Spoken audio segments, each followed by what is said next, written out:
Hello, I'm going to share a little bit about why I love the standard for change management. You may ask yourself, why should you care about what I think about the standard for change management? So let me explain who I am and my interest in it. My name is Roxanne Brown. I'm the owner of a company called The Change Decision, which is a change and culture consultancy. But I'm also the former president of the Association of Change Management Professionals, and they are the ones that produced the standard. They produced the standard long before I was president. But I can tell you the connection for me is that I started doing change work in 1998, and the standard was not published until 2014. And what that means is I spent a long time in my career working in change without a definition or an authoritative source to go to for a definition. There were lots of definitions for change management, and that was the problem. I would often find myself in business conversations where someone would bring up this idea. They would say, well, everyone has their own definition of change management. Or they would say, there is no definition of change for change management. So it was really hard to do the work, speak with authority, because that was true. There were lots of definitions. So when ACMP published the standard in 2014, I was thrilled. And so I wanted to share a little bit about what the standard is all about and why you might like to use it. So the standard was, as I said, published in 2014. What ACMP did was put together a group of people from all over the globe, and their names are actually on page 4 of the standard. This group of people created drafts, and then what they did was sent it out to the membership to get their input of the members. And they encouraged the members to send it out to their sphere of influence to get input as well.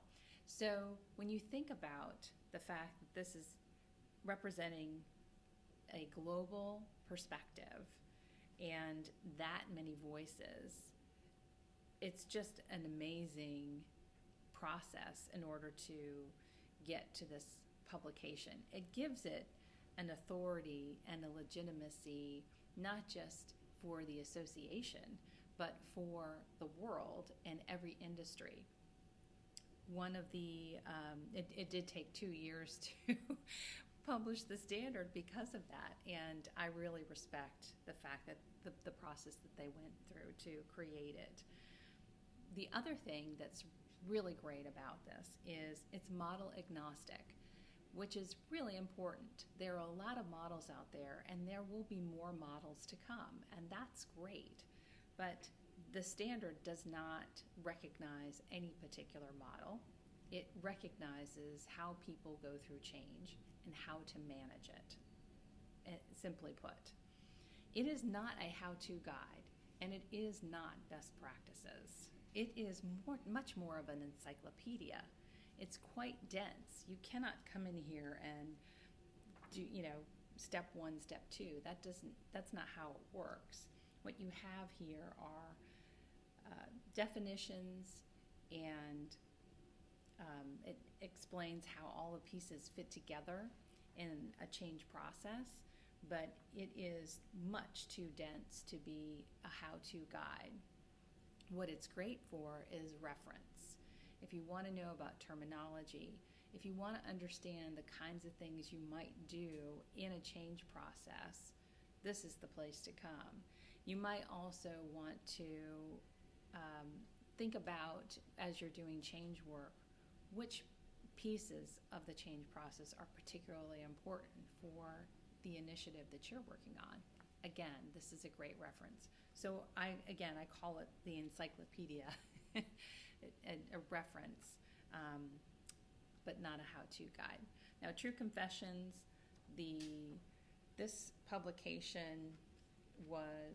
version was done in 2019 when I was president, and there's a foreword on here from me, and it's expressing my appreciation and my love of the standard.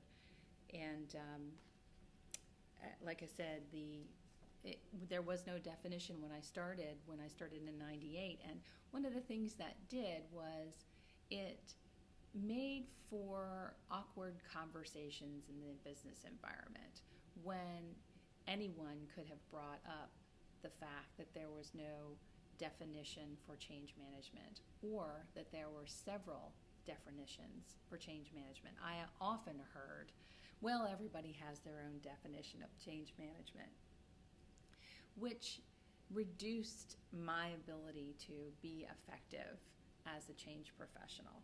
So when this first came out, I was so excited. I was excited to be part of providing input, but I was also excited because it was something I could point to. And for years, I carried around a version to refer to, and I often pulled it out in business conversations to refer to with my business leaders and colleagues so that certain things could be put to bed.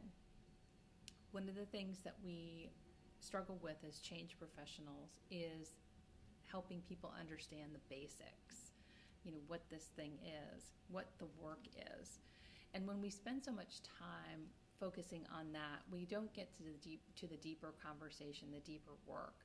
So the standard really helps move that forward. And it is one of the reasons why I'm so appreciative that ACMP put the work in to put the standard together after a 2-year process and publish it in 2014. And it was my thrill to have it republished in 2019 and share my enthusiasm and my appreciation for the people who put it together. I do love the standard. There's no question about it. And I encourage you to download it. It's available on their site, the Association of Change Management Professional site. It's free. They ask you for your name and email address, but they don't email you. They're just trying to understand who is downloading, who has an interest in the standard.